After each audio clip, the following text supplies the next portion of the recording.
Good afternoon, students. In this lecture, we will discuss about pair production. So what happens in pair production is that gamma radiations, they interact with matter.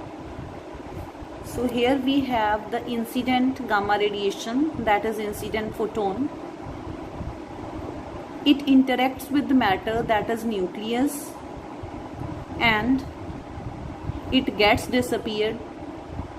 and a pair of electron and positron, it is produced in this process. That is why it is known as pair production. So in this gamma radiation, it interacts with the matter, that is nucleus, and then the energy of this incident photon or incident gamma radiation,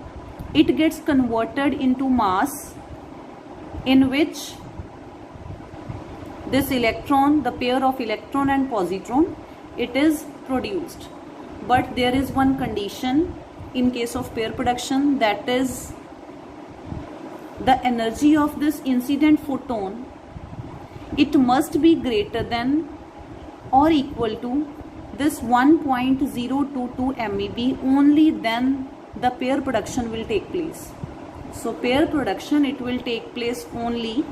if the energy of incident gamma radiation, it is greater than equal to 1.022 MeV, which is the sum of the rest mass energy of electron and positron.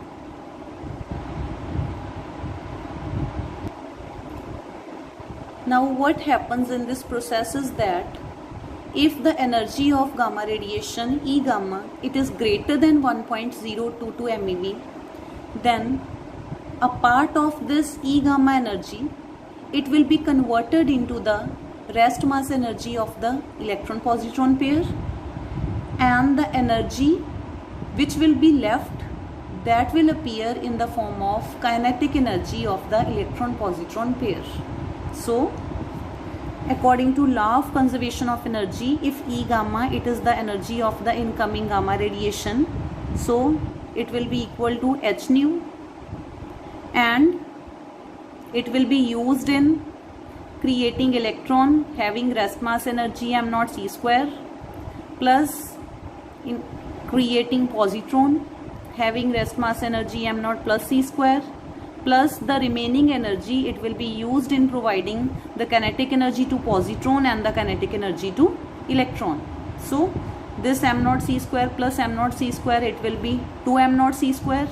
and after putting the value of this m naught and c, this energy, it will be equal to 1.022 MeV. So now to explain this process of pair production, Dirac gave its theory, and according to Dirac,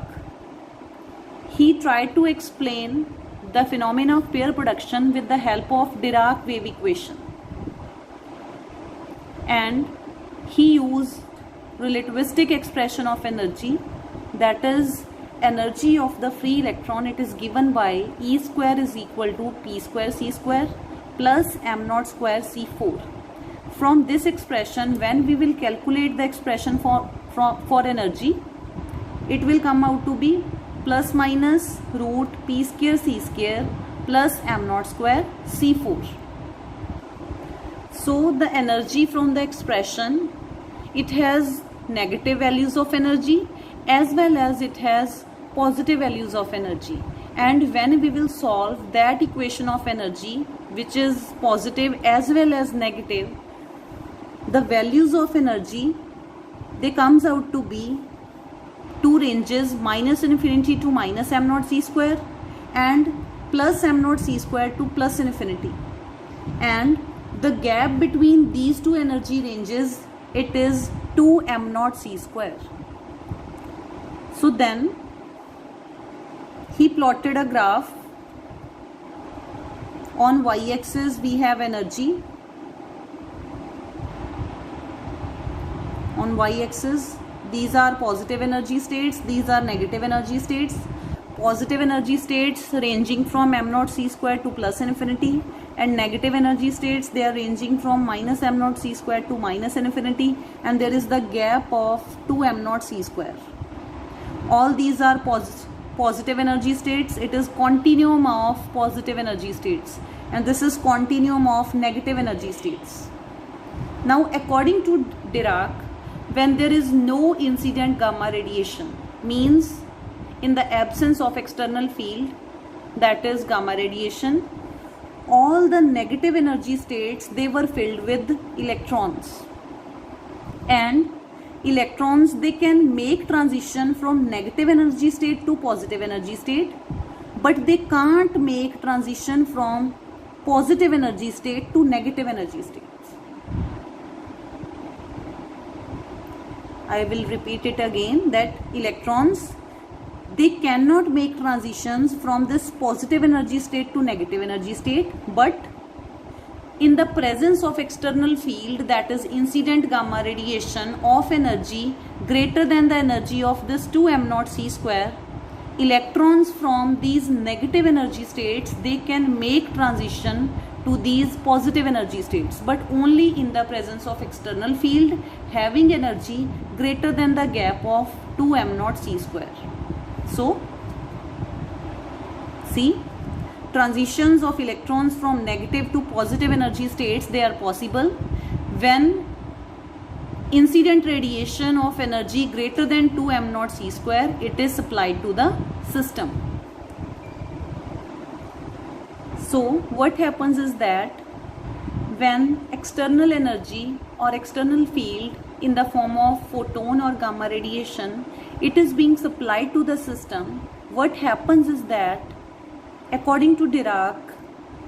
electron is removed from the negative energy states, electron is being removed from the negative energy states,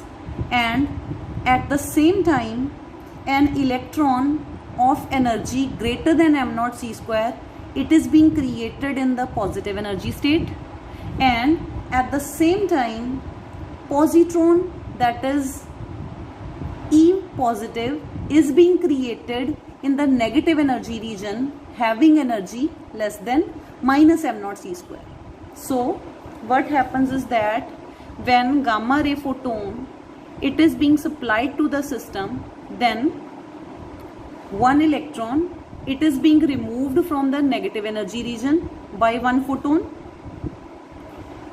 and at the same time one electron, it is being created in the positive energy region, and positron is being created in the negative energy region, and that positron, it is known as Dirac hole. So this is all about pair production, and there is another process that is known as inverse of pair production, that is pair annihilation. What is this process? In this process, the electron and the positron, they disappear and emit two photons, and those two photons, they travel in opposite directions to conserve momentum, and this process is known as pair annihilation. So this is the reaction. Electron and positron, they disappear to produce two gamma ray photons which travel in opposite direction.